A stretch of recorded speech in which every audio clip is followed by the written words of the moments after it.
remember this particular narrative from my Double or Nothing Jewish Families and Mixed Marriage.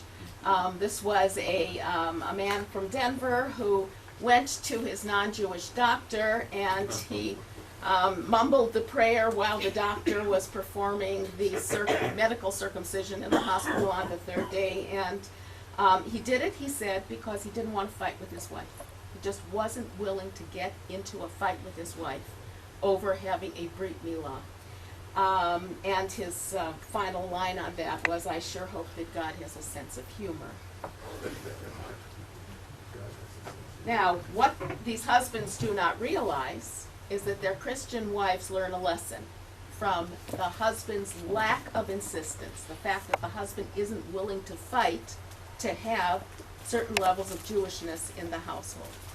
And it's not what the husbands think the wives are going to learn. What the husbands take from this, what the wives take from this very often, is that the children won't receive a Jewish education.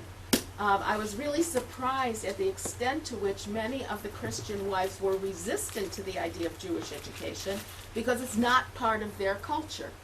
The idea that you're going to go to Hebrew school on a Tuesday afternoon after school, what is this? It's not part of what they grew up with. They can sort of understand the Sunday school thing, but the idea of getting anything more than a Sunday morning program is just, they find it strange. So a lot of the wives, if the husband didn't fight for the brit milah, then the wife said, well, I'm not going to, these children, he may think they're going to Hebrew school and having a bar mitzvah, but as far, they won't fight for it. That was what they learned.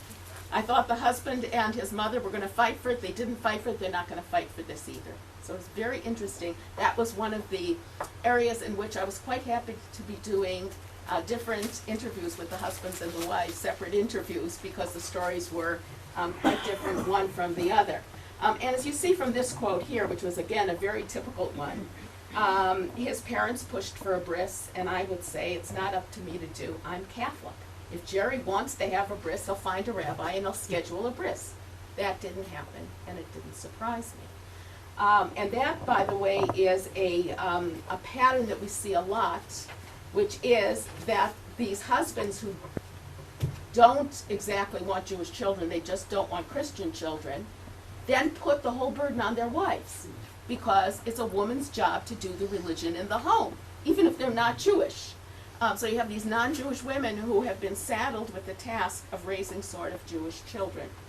One of the areas that really affects the level of Jewishness in the home is who are the friends.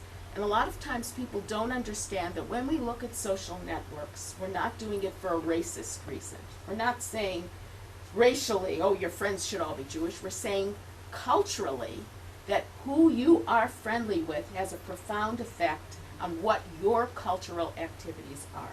If we look at proportions of Jewish friends in the home, if we look at intermarried families, the blue is non-Jewish, and the green is about half Jewish, and the most or all Jewish is the darker color blue.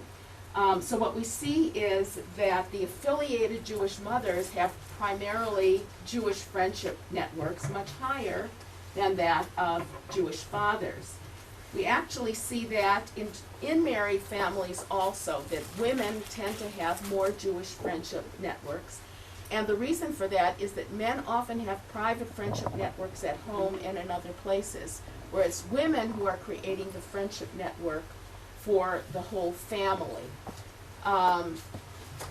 If there is primarily a Jewish friendship network, that Jewish friendship network supports Jewish activities. And this is really, really important actually for intermarried families, because if the intermarried family has a lot of Jewish friends, then the people that they get together with for Jewish holidays will help to increase their Jewish activities. If they have primarily non-Jewish friends, then they end up being very involved in Christian activities, even though they don't call them Christian. When we see differences between Jewish men and women, here's a good example. This quote here This is the typical way that Jewish women talk about their relationship to their children and to Judaism. Women see themselves as the editors and transmitters of Judaism. And here's a quote which really illustrates this. When kids are little, says this Jewish woman, they just take it all in. When you're so young, it really does become part of your life. My husband's real conservative. She means with a large C, like the conservative movement, not politically conservative. I grew up Reform. We belong to a Reform temple now, which, by the way, was a very common pattern. They went with whatever the wife was comfortable with. When he grew up, they lit Shabbat candles. Growing up for me, Judaism was a way of life. It's nice, it's traditional, it's just something that's so instilled in me, and I love it. And especially when we had the kids, we wanted to belong to a temple because we were just feeling that way. We wanted to belong to a temple and be part of the community more, and lighting the Shabbat candles. So there you see, a woman who grew up in a liberal Jewish environment, but she sees herself as being in the business of creating Jewish memories. That's what she does. She creates Jewish memories for her children. And that was something that women talked about a lot and that men almost never talked about. Now here's a Christian mother who's raising a Jewish child according to her, what she describes her family. And so she pointed and she says, the people across the street and the people on that corner and the people on that corner, they're all interfaith. Okay, so they're living in a family with lots of intermarried families, and she's pointing out where they are. And her kids went across the street, as she describes it. These people hid Easter eggs with our kids. We didn't talk about the Christian content of Easter, so this makes it kosher, you see, because they're not talking about the religious elements. But what they're doing is they're doing this memory-making Christian activity, and it's okay because it's cultural, it's not religious. And it illustrates the importance of friendship networks, because she didn't initiate the Easter egg hiding, but it was because their friends are mostly interfaith families and Christian families that those activities are the ones that get supported by the friendship networks. If we look positively at one of the most common religious practices in the United States for people who have children in their home, Jews who have children in their home, is lighting Hanukkah candles. It's more common than fasting on Yom Kippur. So what we have to do is we have to look, if we're talking about raising Jewish children, we have to look at Hanukkah candles. And what we see here is that if you're talking about, the green is people who light Hanukkah candles on all or most nights, okay? So if these two are fathers and mothers who belong to some wing of Judaism. They're affiliated with some wing of Judaism. We see that 73% of households that have a Jewish father but a non-Jewish mother light Hanukkah candles every night, compared to 88% of those with a Jewish mother. All right? If we're talking about unaffiliated, we see that 51% of those with a Jewish father, but 73% of those with a Jewish mother. So even in unaffiliated households, the Jewish mothers are likely to try to get those Hanukkah candles lit. The kid may not have a Brit Milah, but they're lighting Hanukkah candles. And if we're looking at in-married households, once again, we see that it's almost universal, except where we're talking about unaffiliated households. And it's interesting that if we're looking at the unaffiliated Jewish mothers there, none of them are not lighting Hanukkah candles at all. 14% are only lighting some of the nights, all right? But we have 0% who are not lighting Hanukkah candles at all. Okay, that we saw before. Synagogue attendance, which is a very important thing to look at because it illustrates what a reversal this is from previous patterns where men were the ones, and actually in Israel, if you look at who shows up in a Beit Knesset, it's primarily male, although women do go also, but you have more men than women. In the United States, you have more women than men. And we see that here also when we're talking about households with children. The dark blues on the bottom are never go to a synagogue. And we see that there are big differences between men and women. Now, what is the impact, and this is where I'm talking about gender imbalance, what is the impact of this change in synagogue attendance on boys? How do boys experience synagogue now that it has become in liberal congregations primarily a female venue? So here's a Reconstructionist female rabbi. This is what it looks like to her from the Bima. And she formulates it in what I think is a very clever way. She says, I feel like in literal Judaism, this is what she's calling orthodoxy, in literal Judaism, in Orthodox Judaism, men don't have a choice. You have to show up, so you do. Once that you have to piece disappeared in liberal Judaism, men were like, okay, we don't have to. So they disappeared. So I think the issue is not so much that the synagogue has gotten feminine, it's that the men have retreated. That's what she thinks up from the Bima. But look at the difference in what this young man says. This is a young man, 20 years old. He says, mostly women have taken over the power of the congregation. We have a female president, and a lot of the board is run by women. And it seems when you go to services, there's less men every single time and more women. Sometimes it's a little too lovey-dovey, hugging everybody. I don't know if you see this in Israel, but you do see it in the United States. You've got somebody up there with a guitar, and there's lots of hugging and kissing. People come up for an aliyah, they get hugged and kissed. Men don't care. There are a handful of men who make a concerted effort and do a great job. He says about his congregation, Bethel is trying to integrate women, but at the same time, now that they are doing it, women are kind of overpowering. And then he makes the statement, in 13 years of Hebrew school, he only had 3 male teachers. And this same young man also uses what I think is a very good phrase. He said, the congregation has a maternal vibe. Okay? So I think that it's very, very important for us to realize that boys from young time onward are seeing the synagogue as a women's place, and they feel alienated.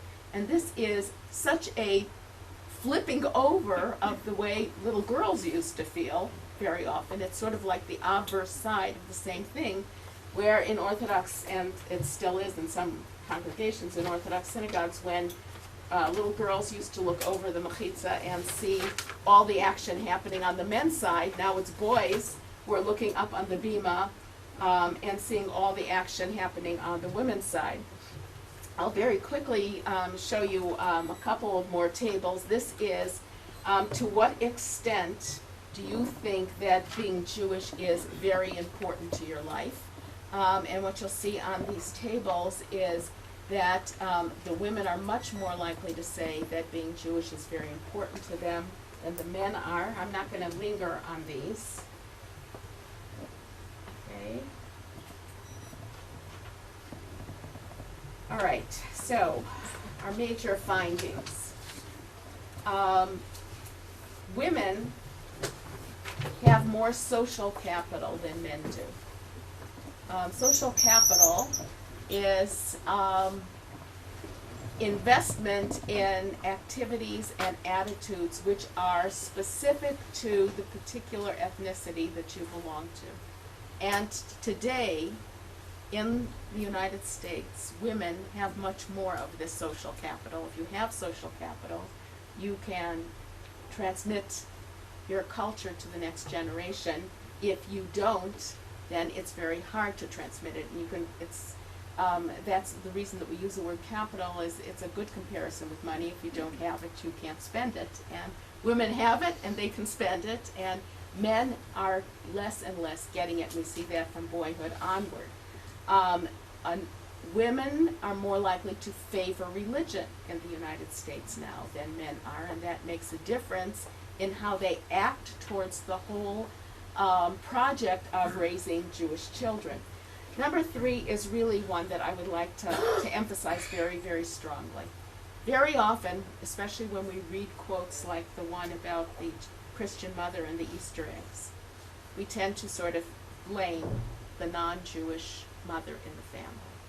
But the real problem is the Jewish husbands who don't care about anything Jewish.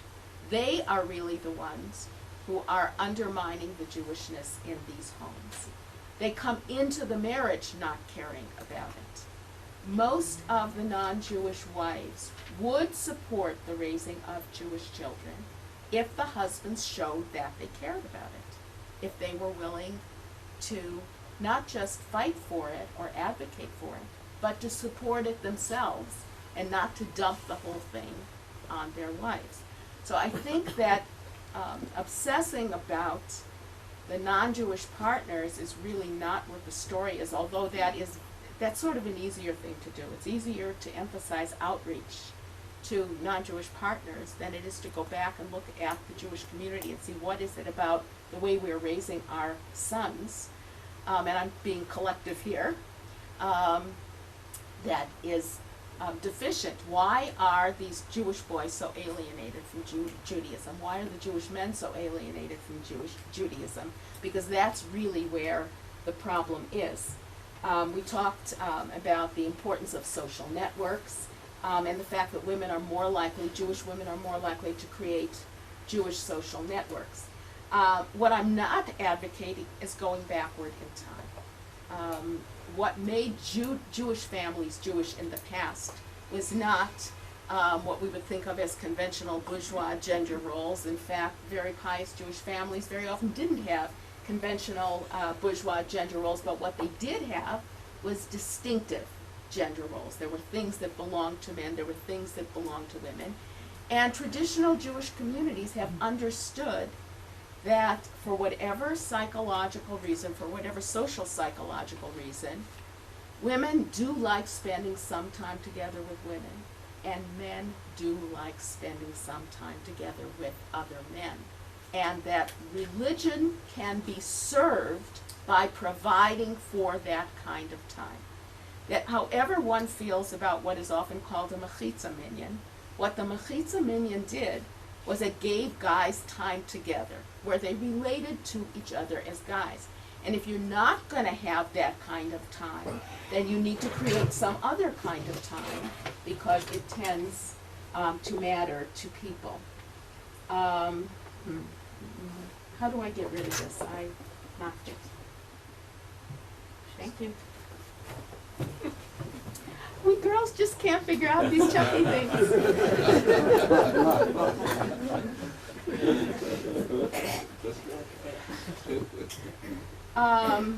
So I think one of the things that we need to talk about as a community is what communal policies and strategies can we invent, knowing that we are not going to, that liberal Judaism is not going to revert to what the Reconstructionist rabbi called literal Judaism, but it can learn from literal Judaism. It can borrow strategies from literal Judaism. So some of the questions that I think in terms of public policy that we need to think about is, should American Jewish organizations and synagogues be creating opportunities for male bonding? And actually at the Reform Biennial, this minyan is a perfect example, and they're experimenting with other strategies too, like having retreats, weekend retreats, which include a Shabbat experience for peers, for all boys, some for fathers and sons, sometimes incorporating sports with fathers and sons, and religious experiences, pre-bar mitzvah, peer group, it's a boy thing club. You know, there are lots of pre-bat mitzvah clubs in the United States, Rosh Chodesh groups, trying to make bat mitzvah a meaningful experience, not just a party. But for a long time, nobody was paying attention to the fact that boys needed bar mitzvah not to be just a party also. So there's now the beginning of beginning to think about this. And also what is just beginning is research on adolescent boys, because it's not just in the religious sphere that we see boys being left behind. Actually, there's a big crisis in terms of liberal education in general, the girls are just doing much better than boys are. In preschools, in middle school, like in 7th through 9th grade and in high schools, that girls tend to do better than boys now, partially because schools have become, in the United States, so feminized, supportive, nice. They've done away with a lot of the competitiveness, and it turns out that boys kind of like competitiveness in the classroom. To say to everybody, you're special, you're special, you're special, it helps the girls flower, but it actually tends for some reason to push the boys back. So there's actually a lot of research that's being done now in the educational world in general, but since the impact on Jewish culture is so dramatic, it's something which I think we need to do special research looking at Jewish aspects of this. And we also need to do some research on how to create more ethnic social capital for boys and men. Interest in ethnic languages, which in our case would be Hebrew. Interest in distinctive food, music, literature, promoting Israel visits more often.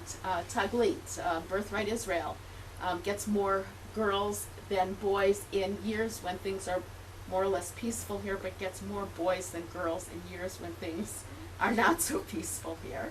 So I'm still wishing for peace here, but we need to figure out how to attract more boys when they're not going to see it as an adventure, maybe making the whole experience more adventurous in general.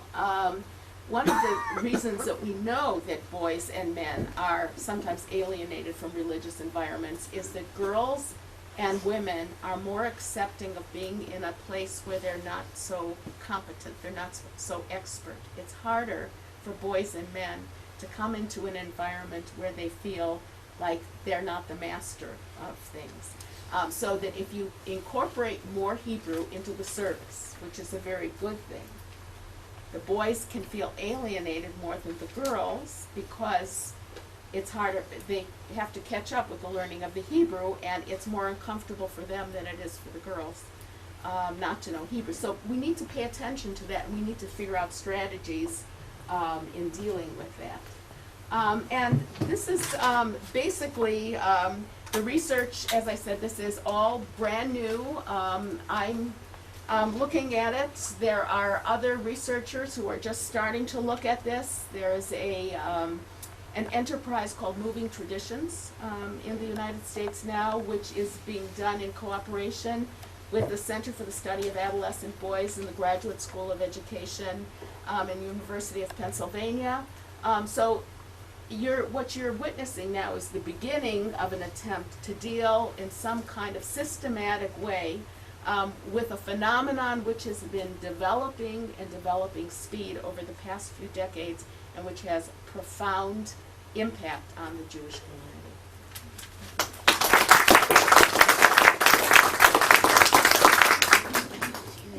Thanks a lot, Sylvia. We'll take questions. Judge Bach.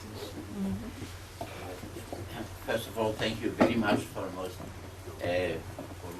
fascinating and stimulating analysis and description. What I wanted to ask you, in the mixed marriages, one part being Jewish and the other not, to what extent is it an importance in the fact that under Jewish religion and Jewish tradition, a child of a Jewish mother is a Jew, while a child of a Jewish father is not Jewish. In order to become Jewish, he has to pass to become Jew. Mm-hmm. And I mean, this is not known everywhere, but I think it is known that this under Jewish tradition, the decisive factor is the religion of the mother. To what extent is that? Does that constitute a factor in what you've described? Okay, so in sociological terms, what we would say is, does the halachic consideration wash out the gender effect? In other words, is the reason that we see this big difference between men and women the fact that halachically those children of Jewish women are in fact Jewish children, whereas those children of Christian women are in fact not Jewish children? And what I would answer you is this is not true in the United States in Reform Judaism. And one of the things that I did was, you didn't see it in the data that I presented here today, but I did look just at the Reform movement. In the Reform movement, it's already a couple of decades now that we have had patrilineal descent, which means that in the Reform movement, if you have a Jewish father, that's considered Zerah Yisrael, that's considered, the child is just as Jewish as if it's a Jewish mother. The fact that we have had this now since the 1980s in the Reform movement means that we shouldn't be seeing that effect anymore in the attitude of fathers and mothers in raising children. Because the vast majority of intermarried families who affiliate with the Reform movement, where the child of a Jewish father is not discriminated against. Actually, in the Reform movement, even the child of a Jewish mother has to redeclare Jewishness at adolescence. The way it works is, if you have one Jewish parent, whether it's the father or the mother, that child is presumed Jewish at birth, and then when that child becomes an adolescent, the child has to say, okay, yeah, I agree, I'm still Jewish, because obviously at birth you have very little to say. It's fascinating. There's an internet chat line called interfaithfamily.com, where there have been children of Jewish mothers in the Reform movement who complain that they are asked just the same as children of Jewish fathers to declare themselves to be Jewish. So I would say that what you're saying is probably true in many other countries, but not in the United States. In the United States, we can't explain away these gender differences because of halachic considerations. Dr. Sarah Schmidt. You define Jewishness only through religious movements.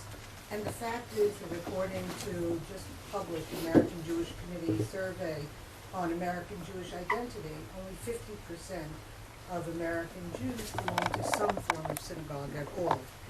There are, however, other forms of relating to Jewishness, relating via Zionism, relating via advocacy groups or philanthropies or belonging to a Jewish community center.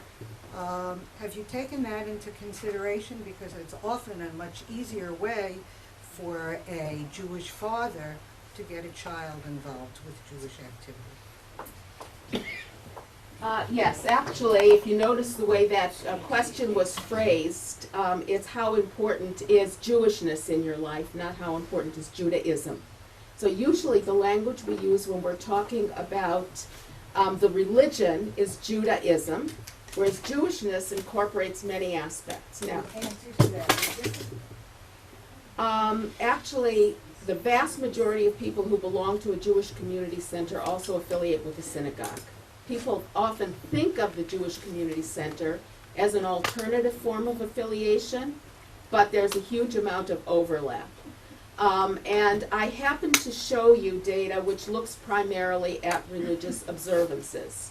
But if you look at data that deals with secular Jewish activities, such as reading Jewish books, listening to Jewish music, going to Jewish films, reading Jewish periodicals, it follows the same pattern.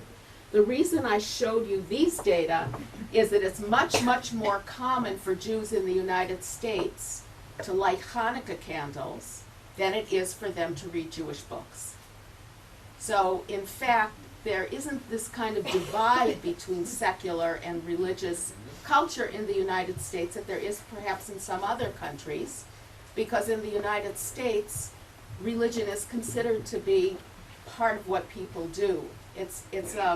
You've probably read data that show that over 90% of Americans say they believe in God, which is definitely not true even to the north. In Canada, you have 60% of Canadians and over 90% of Americans. So saying that they affiliate religiously is actually a very common thing for American Jews, simply because they're Americans, not so much because they're Jewish as because they are Americans. Now, about the 50% affiliation rate, that's why I told you that what you're going to see is different than what you've seen before.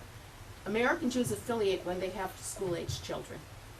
If you're taking all American Jewish adults, the affiliation rate drops down. But if you're taking American Jewish adults with school-age children, then you have much higher affiliation rates. And actually, one of the things that we know for in-married Jews, for two Jews who are married to each other, is that almost 9 out of 10 of them will join a synagogue at some point in their married lives. If they're married with children, they tend to join synagogues. The intermarried affiliation rates are much lower. And if we're looking at Jews who call themselves secular, which is something you didn't ask about, but you should have asked about, if you're looking at Jews who, if you look at Jews who call themselves secular, you have much higher proportions among intermarried families than among in-married families. In-married families are much less likely to call themselves secular. They're much more likely to call themselves one of the forms of American Judaism, whether or not they actually paid dues to a temple last year.